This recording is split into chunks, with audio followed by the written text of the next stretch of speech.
कभी आपने नोटिस किया है, चाहे शादी का मामला हो, करियर का डिसीजन हो या बिजनेस का रिस्क हो, सब कुछ आपके हक में जा रहा होता है।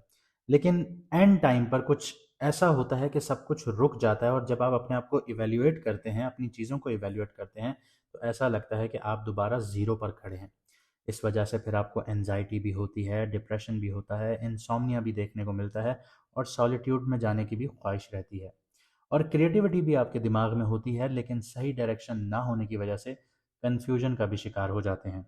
इस वक्त आसमान में भी प्लैनेटरी पोजीशन कुछ इसी पैटर्न पर चल रही है, जो आपको आगे भी लेकर जा सकती है या फिर उसी एक लूप में फंसा भी सकती है। वीनस, सन, मरकरी और मार्स, ये इतने पावरफुल प्लैनेट्स हैं और एक ही घर में बैठे हैं, लेकिन अगर ये बैलेंस ना हो तो रिश्ते आप लोगों के डिले होंगे। चाहे आप शादी के लिए रिश्ते ढूंढें, एक तो रिश्ते नहीं मिलेंगे, रिश्ता हो जाएगा, निकाह हो जाएगा, टूट जाएगा, बात पक्की हो गई, टूट गई। इसी तरह आपको जॉब में प्रेशर भी देखने को मिलेगा, ऑफिस पॉलिटिक्स भी बहुत ज़्यादा बढ़ना शुरू हो जाएगी। मतलब जिस जगह पर भी आप काम कर रहे हैं तो लोग आपके खिलाफ षड्यंत्र रचना शुरू हो जाते हैं, आपके खिलाफ ऐसी ऐसी हरकतें करते हैं कि आपको जॉब से निकाल दिया जाए। इसको ऑफिस पॉलिटिक्स कहते हैं सादा लफ्ज़ों में। इसके अलावा पैसा आता नहीं है, एक तो कोई पेमेंट आपने किसी को दी थी, अब वो वापस देने का नाम नहीं मिलता। अगर आपके पास पैसा आ भी जाता है तो दूसरे हाथ से ऐसे निकल जाता है कि पता ही नहीं चलता कि पैसा कब आया, कितना आया और कैसे निकल गया। बिजनेस ग्रोथ भी देखने को नहीं मिलती। कुछ लोग सदियों एक ही बिजनेस कर रहे होते हैं लेकिन उनकी ग्रोथ नहीं होती, और जब वो दूसरों को देखते हैं, अपने कॉम्पिटिटर्स को देखते हैं कि वो उस फील्ड में जुम्मा जुम्मा 10 दिन हुए आए हैं और वो इतना ज़्यादा कमा रहे हैं, वो कैसे? हालांकि मैं यहाँ पे 10 साल से बैठा हूँ लेकिन मैंने आज तक कुछ बनाया नहीं, और ये जुम्मा जुम्मा इसको 2-4 महीने हुए, इसने एकदम से तरक्की करना शुरू की, वो कैसे?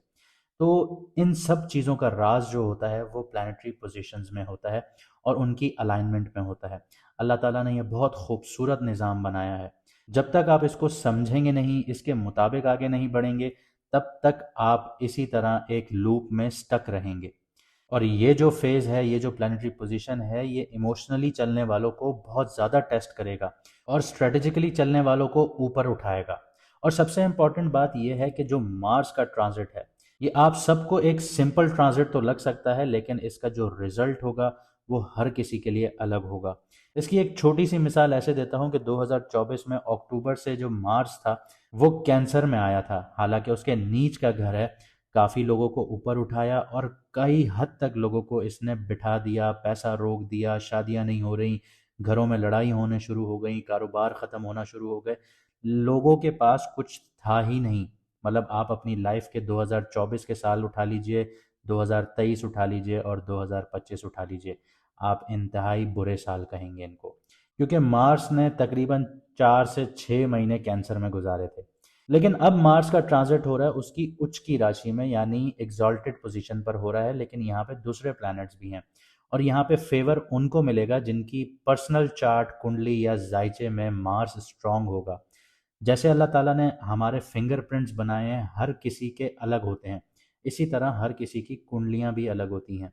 तो ये निज़ाम अल्लाह ताला का हर किसी पर काम करता है।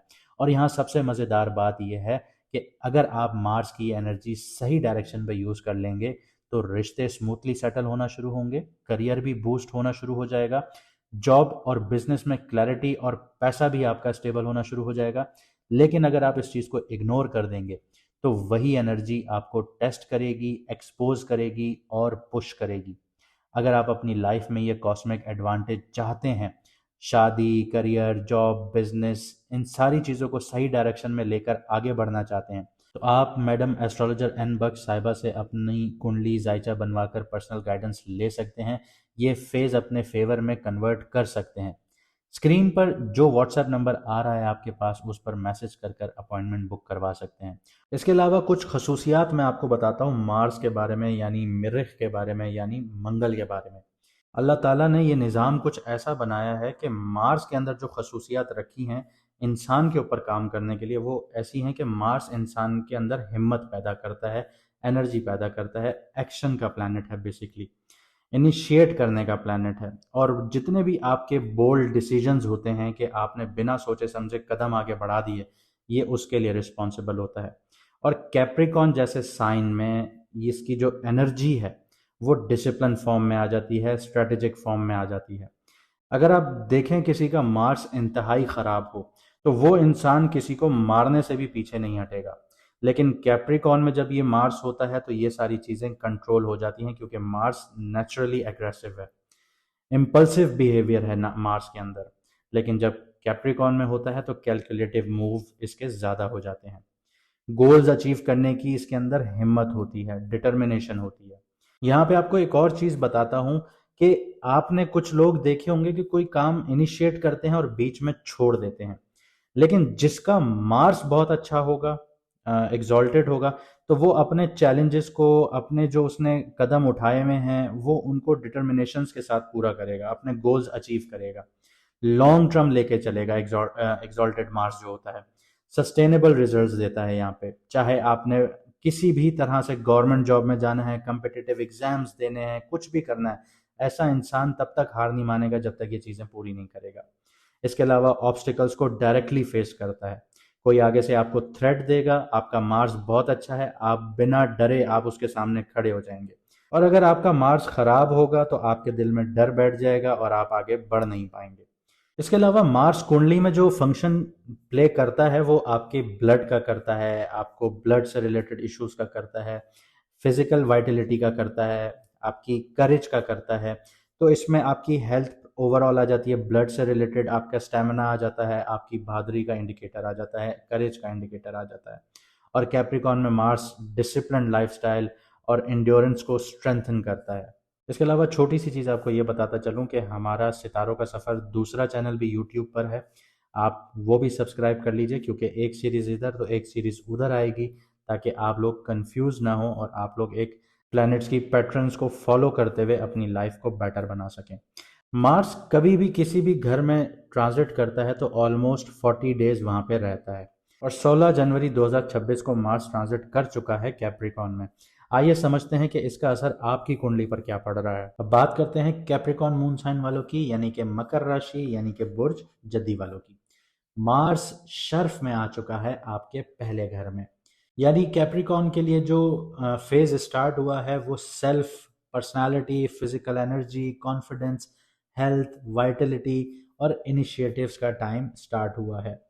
लेकिन मार्स यहाँ से 3 घर और एक्टिवेट कर रहा है। चौथी नज़र से आपका चौथा घर एक्टिवेट कर रहा है, 7वीं नज़र से 7वां घर एक्टिवेट कर रहा है, और 8वीं नज़र से 8वां घर एक्टिवेट कर रहा है।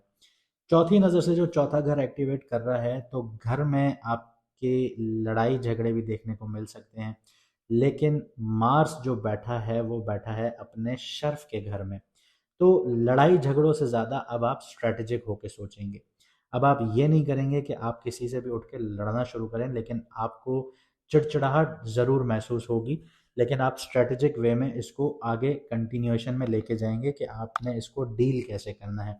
आपके अब प्रॉपर्टी के मैटर्स भी एक्टिवेट होंगे, घर में पेंट वगैरह करवाने का सोचेंगे, घर को रेनोवेट करवाने का सोचेंगे, घर में नई नई चीज़ें लेके आने का सोचेंगे, घर से रिलेटेड एक्सपेंसेस होंगे, प्रॉपर्टी से रिलेटेड एक्सपेंसेस होंगे, प्रॉपर्टी परचेज कर सकते हैं, प्रॉपर्टी सेल कर सकते हैं। तो अभी ये टाइम पीरियड आपका स्टार्ट है। इमोशनल फाउंडेशन जो है वो भी, उसकी भी बुनियादें हिलेंगी। उसकी वजह यह है कि मार्स एनर्जी से भरपूर प्लैनेट होता है और यहाँ पे सन भी बैठा हुआ है, तो ये आपको ईगोइस्टिक भी बनाएगा, जो आपकी इमोशनल फाउंडेशंस को हिलाएगा।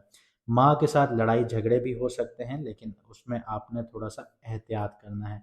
और यहाँ पे आपके गाड़ी से रिलेटेड भी खर्चे बढ़ेंगे, आप गाड़ी चेंज करने का भी सोचेंगे, गाड़ी में मॉडिफिकेशंस करने का भी सोचेंगे। तो यहाँ पे ये सारी चीज़ें चलेंगी और अंदर से आपको स्टेबिलिटी भी मिलेगी। उसकी वजह ये है कि वीनस भी आपके फर्स्ट हाउस में बैठा है। 7वीं नज़र से अब आपके 7th हाउस को एक्टिवेट कर रहा है मार्स, वीनस, सन और मरकरी। तो पार्टनरशिप्स एक्टिवेट हो जाती हैं, शादियां आपकी एक्टिवेट हो जाती हैं, बिजनेस पार्टनरशिप्स एक्टिवेट हो जाते हैं, आपके ओपन एनिमीज अब आपको सामने नजर आना शुरू हो जाएंगे, और लीगल मैटर्स भी यहाँ पे एक्टिवेट होते हैं। अब इन सारी चीज़ों का मतलब है क्या? मतलब ये है कि अब दौर है कि अब आप बिजनेस पार्टनरशिप्स भी कर सकते हैं, आपकी शादियों की बात भी चलना शुरू हो जाएगी, आपके रिश्ते भी आना शुरू हो जाएंगे, बिजनेस पार्टनरशिप्स भी आपकी होना शुरू हो जाएंगी, और जो लोग पहले से इन चीज़ों में हैं तो उनको प्रॉस्पेरिटी भी मिलेगी। लेकिन आपको एक चीज़ से बचना है, वो है ईगोइस्टिक अप्रोच से। जहां आप ईगोइस्टिक अप्रोच से बच गए तो आप समझिए कि आपने जैकपॉट हासिल किया। अब जो आपके खुले दुश्मन हैं वो आपको जाहिर होना शुरू होंगे, क्योंकि जो मार्स है वो आपको हिम्मत तो देता है लड़ने की, लेकिन सन जो बैठा हुआ है, अब आप सन को कभी अपनी डायरेक्ट आंखों से देखें तो आप देख नहीं पाते, क्योंकि उसकी रोशनी इतनी होती है कि वो अंधेरे वाली जगहों पर भी उजाला कर देता है। तो अब आपको पता चलेगा कि आपका आस्तीन का सांप कौन है, या आपके साथ जो दोस्त बैठा है वो दोस्त है भी या दुश्मन है। तो ये सारी चीज़ें अब आपको यहाँ पे पता चलना शुरू होंगी। और अगर आप कोई ऐसा काम करते हैं जिनकी लीगैलिटीज़ जुड़ी हुई हैं, जो लीगल मैटर्स में आ सकते हैं, तो आपको थोड़ा एहतियात से आगे बढ़ना होगा, क्योंकि सन वीक है तो यहाँ पे लीगल मैटर्स आपके एक्टिवेट हो सकते हैं। तो थोड़ा एहतियात से आगे बढ़िएगा। आठवीं नज़र से आठवां घर एक्टिवेट हो रहा है, तो ट्रांसफॉर्मेशन का टाइम भी एक्टिवेट हो रहा है, और ये ट्रांसफॉर्मेशन गुड ट्रांसफॉर्मेशंस की तरफ लेकर जाएंगी। लेकिन सन जो है वो नेगेटिव है, वो अच्छा नहीं बैठा हुआ। तो इस चीज़ को थोड़ा सा एहतियात रखिएगा, ध्यान में रखिएगा, क्योंकि पिछले जो 2.5 साल आपने गुजारे वो ट्रांसफॉर्मेशन वाले गुजारे थे, लेकिन वो बैड ट्रांसफॉर्मेशन था। वो बैड ट्रांसफॉर्मेशन इस सेंस में था कि उसने आपको तोड़ा, उसने आपकी लाइफ कंप्लीटली चेंज की। लेकिन वो इन अ सेंस कि बैड ट्रांसफॉर्मेशन यूं कहेंगे कि उसने आपको दुख दर्द बहुत दिए। शनि का जब भी ट्रांसफॉर्मेशन आता है वो दुख दर्द तो देता है, लेकिन इंसान को एक नया इंसान बना के खड़ा करता है। ऐसा इंसान बना के खड़ा करता है कि वो खुद पे भी कहता है कि यार मैं पिछले जो सालों में था उससे तो बहुत अच्छा इंसान बन चुका हूँ। तो वो ट्रांसफॉर्मेशन इस तरह का होता है। लेकिन ये जो ट्रांसफॉर्मेशन होगा ये आपके लिए 30 दिनों का, 45 दिनों का ट्रांसफॉर्मेशन है। इसमें आपकी ज़िंदगी जो है वो आगे ग्रोथ की तरफ जाएगी। अब आपके जॉइंट रिसोर्सेज भी खुलेंगे, आपके इनहेरिटेंस के मामला थे वहाँ पे भी अब आपको कामयाबियाँ हासिल होंगी। आपकी जो लाइफ पार्टनर है, अगर आप मैरिड हैं तो ये चीज़ आप पे लागू होगी। तो उनकी जो प्रॉपर्टी है उसमें भी आपको शेयर मिलेगा। हिडन मैटर्स भी अब आपके एक्टिवेट होंगे। रिसर्च से रिलेटेड अगर आप काम करते हैं, ऑकल्ट साइंसेस से जुड़े हुए हैं, या फिर आप एजेंसीज वगैरह में काम करते हैं, तो अब आपको यहाँ पे फ़ायदा हासिल होगा। यहाँ पे सन, वीनस और मरकरी भी आपके फर्स्ट हाउस में बैठे हैं, तो सेल्फ कॉन्फिडेंस आपका बूस्ट होगा, लीडरशिप क्वालिटीज़ आपकी सामने आएंगी, वाइटलिटी आपकी इम्प्रूव होगी, पर्सनल गोल्स आपके मेंटेन होना शुरू होंगे, और अब आपके अंदर हिम्मत होगी कि आप इन चीज़ों को एग्जीक्यूट कर सकें। यहाँ पे जैसे मैंने आपको बताया कि मार्स डोमिनेंट है, तो अब आपको मैक्सिमम करेज होगी, लेकिन आपको ये समझ लीजिए कि आपको चिड़चिड़ाहट भी होगी। आप ये समझ लीजिए कि आपके अंदर इतनी हिम्मत है कि आप कोई भी काम एग्जीक्यूट कर सकते हैं, लेकिन जहां आपके साथ कोई बहस करने की वो करेगा, गुस्ताखी करेगा, तो आप उसको खाने की तरफ दौड़ पड़ेंगे। तो इस तरह से भी आपके साथ होगा। यहाँ पे एनर्जी आपके अंदर बहुत ज़्यादा होगी, तो उसको आपने चैनलाइज करना है प्रॉपर वे में। अपना लाइफस्टाइल बेहतर ज़रूर करना है, एक्सरसाइजेस कीजिए, वॉक वगैरह कीजिए, ताकि आपकी एनर्जी सही से चैनलाइज हो। आप इनिशिएटिव्स भी बहुत अच्छे अच्छे लेंगे, आपके अंदर हिम्मत प्रॉपर होगी कि आपने कहाँ बढ़ना है। असर्टिवनेस रखिएगा पर्सनल एक्शंस में। लीडरशिप और सेल्फ कॉन्फिडेंस जो है वो अब आपका बढ़ेगा।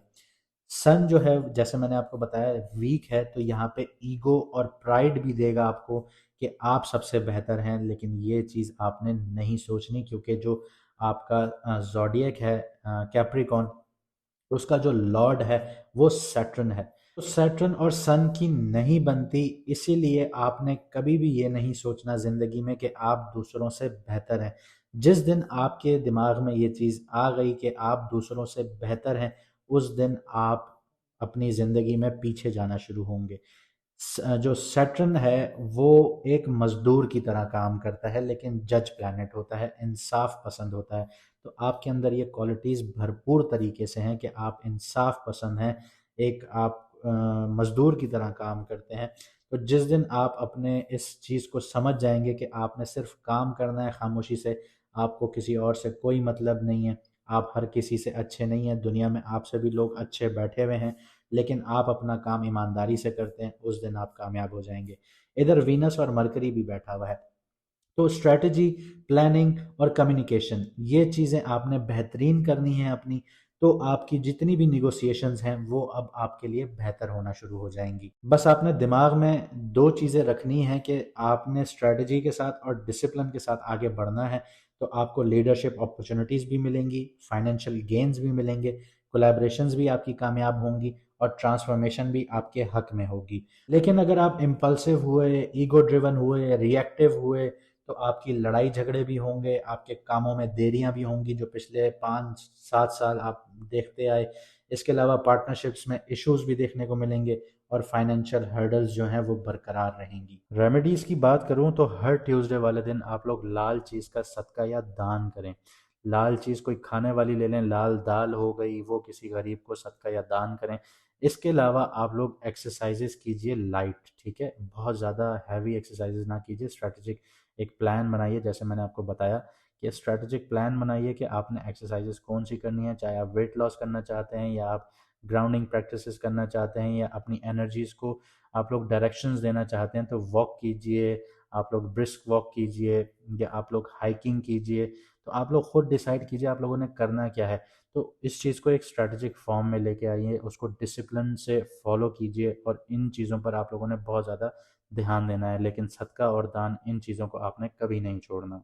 उम्मीद करता हूँ आपको वीडियो पसंद आई होगी। हमें लाइक शेयर सब्सक्राइब ज़रूर कीजिएगा। हमारा दूसरा चैनल यूट्यूब पर सितारों के सफ़र के नाम से ही है, उसको भी सब्सक्राइब कर लीजिए ताकि आपको आने वाली कोई भी सीरीज़ मिस ना हो।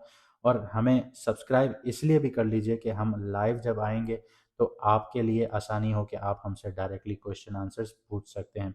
मुझे दीजिए यहाँ से इजाज़त, मिलते हैं अगली वीडियो में सितारों के सफ़र पर।